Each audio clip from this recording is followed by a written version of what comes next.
오늘은 스가랴 3장 1절에서 10절 말씀입니다.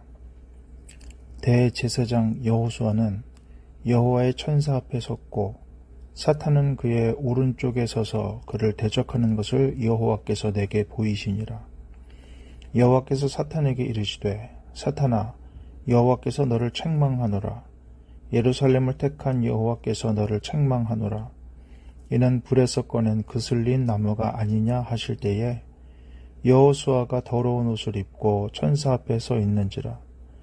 여호와께서 자기 앞에 선 자들에게 명령하사 그 더러운 옷을 벗기라 하시고 또 여호수아에게 이르시되 내가 내 죄악을 제거하여 버렸으니 내가 아름다운 옷을 입히리라 하시기로 내가 말하되 정결한 관을 그의 머리에 씌우소서 하매 곧 정결한 관을 그 머리에 씌우며 옷을 입히고 여호와의 천사는 곁에 섰더라.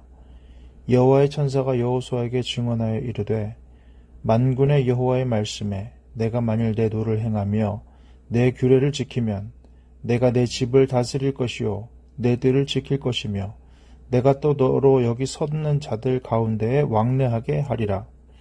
대제사장 여호수아야 너와 내 앞에 앉은 내 동료들은 내 말을 들을 것이라. 이들은 예표의 사람들이라. 내가 내 종 싹을 나게 하리라. 만군의 여호와가 말하노라.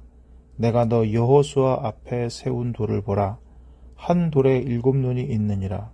내가 거기서 새길 것을 새기며 이 땅의 죄악을 하루에 제거하리라. 만군의 여호와가 말하노라. 그날에 너희가 각각 포도나무와 무화과나무 아래로 서로 초대하리라 하셨느니라. 아멘. 오늘은 8가지의 환상 중에 4번째 환상을 기록해 놓고 있습니다. 오늘 말씀 보면 대제사장 여호수아가 나옵니다. 그는 여호와의 천사 앞에 섰고 사탄이 그의 오른쪽에 서서 그를 대적하는 것을 하나님께서 스가랴에게 환상으로 보여주고 계셨습니다. 사탄이라는 말 자체가 대적자라는 뜻이 있는 겁니다.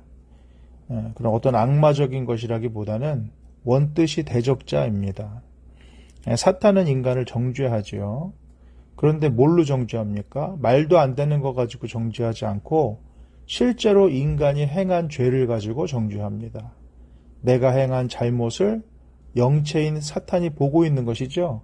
그러면서 그걸 가지고 우리의 마음에, 우리의 양심에 자꾸 정죄감을 심어주고 네가 그러면서 무슨 구원받은 사람이냐? 네가 그러면서 무슨 하나님의 자녀냐?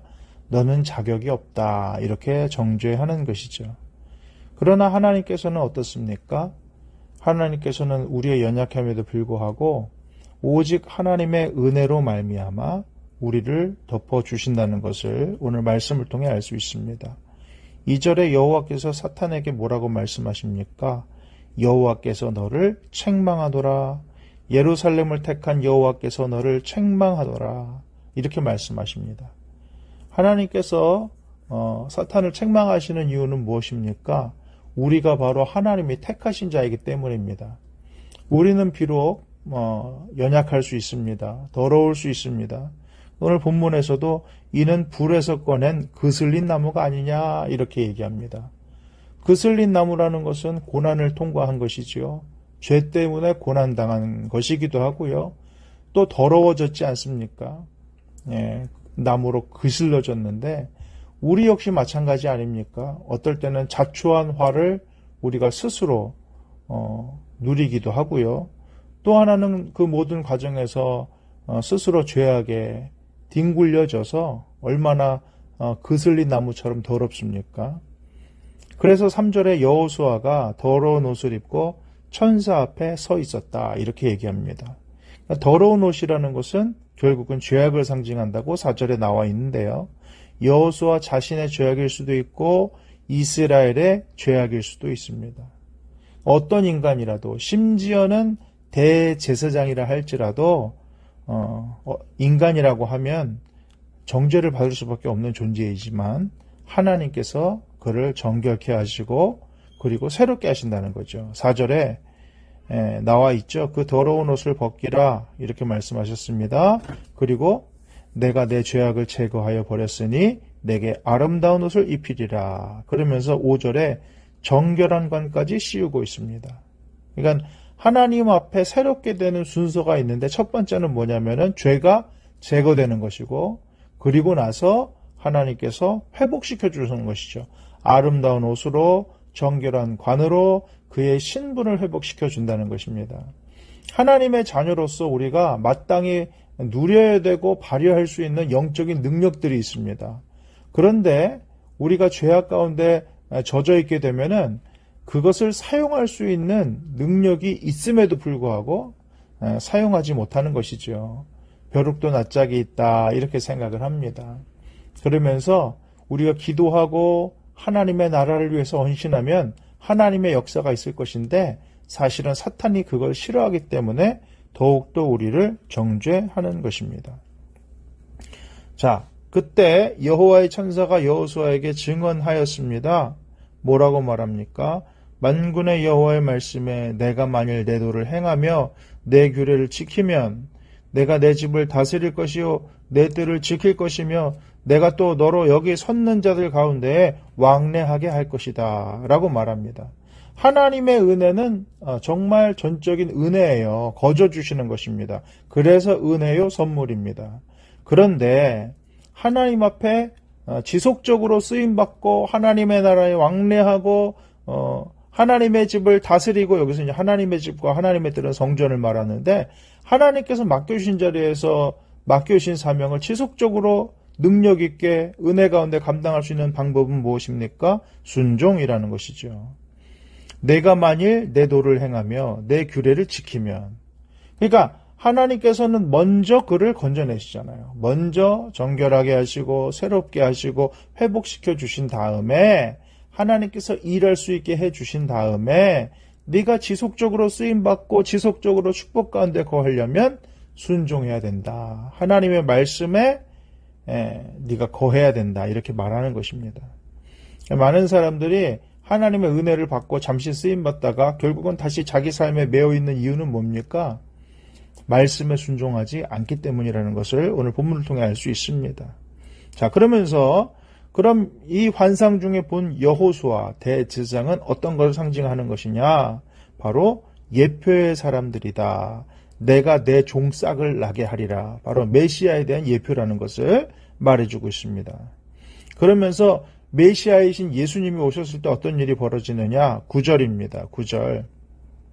내가 거기에 새길 것을 새기며 이 땅의 죄악을 하루에 제거하리라. 예, 한 돌이 있는데 거기 7눈이 있다 그랬습니다. 그러니까는 7이라는 것은 완전수잖아요. 모든 것을 통찰하시는 바로 예수님, 모퉁이 돌이 되신 우리 예수님이시죠.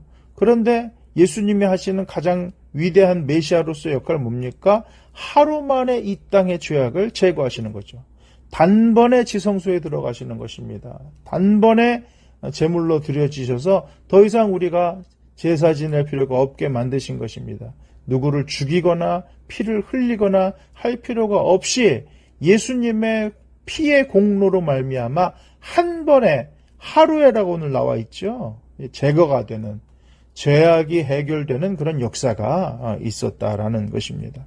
이게 놀라운 일이죠. 이것이 바로 예언이라는 것입니다. 그리고 나서는 그날에 어떻게 된답니까?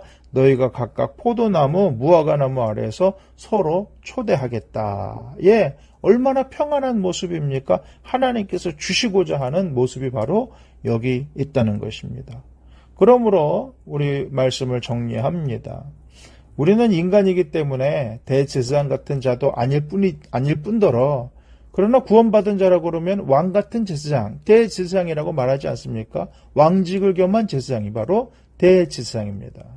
그런데 그런 우리라도 죄악을 지을 수밖에 없어요. 그래서 주님의 은혜가 필요합니다. 깨끗게 하시고 정결케 하시고 새롭게 하시는 은혜가 필요합니다. 주님 앞에 새롭게 되어서 마음이 기뻐지고 마음이 시원해지고 상쾌해지는 역사를 경험할 수 있길 바랍니다. 그런데 그가 한번 그랬다고 끝나는 것이 아니죠. 그가 하나님 앞에서 계속 왕래하면서 쓰임받을 수 있는 그런 이유가 있다면 그것은 말씀에 순종해야 되는 것이죠.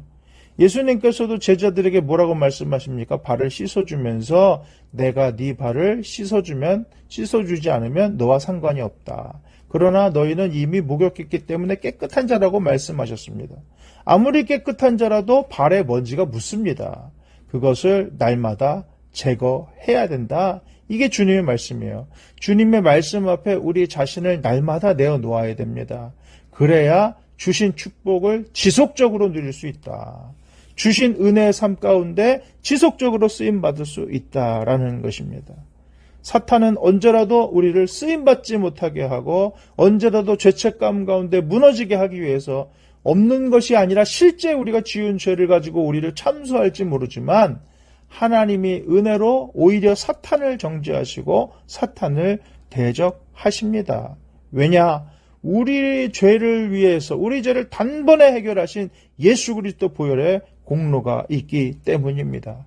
그러므로 하나님께서 주신 이 놀라운 은혜를 마음에 품고 말씀에 순종하며 하나님의 뜻 가운데 거함으로 말미암아 단번에 은혜에만 만족하지 말고 지속적으로 주님의 은혜 가운데 쓰임받고 그 평안을 누리고 주님의 능력 가운데 하루하루를 살아가는 저와 여러분 되시기를 주님의 이름으로 축복합니다. 아멘.